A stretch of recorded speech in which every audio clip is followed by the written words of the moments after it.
let's go back over here.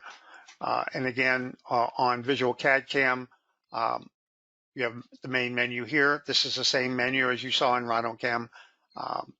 Here, you can check for updates automatically. It'll tell you automatically if there's a new update when you run the product. We highly recommend that you keep the product updated. And here's another thing to mention for support. If you let your product get old, in other words, let's say you're still running 2021 and we're on 24, there's very limited things that we can do for you. Even if you're on AMS, you need to make sure that you automatically load those upgrades. An important thing about AMS, you get free upgrades to the version years. 20, for instance, if you was if you was on 21, you can automatically upgrade all the way up to 24 if you're active on your AMS. And it's very important that you stay on the most recent version so that we can help you better. Okay.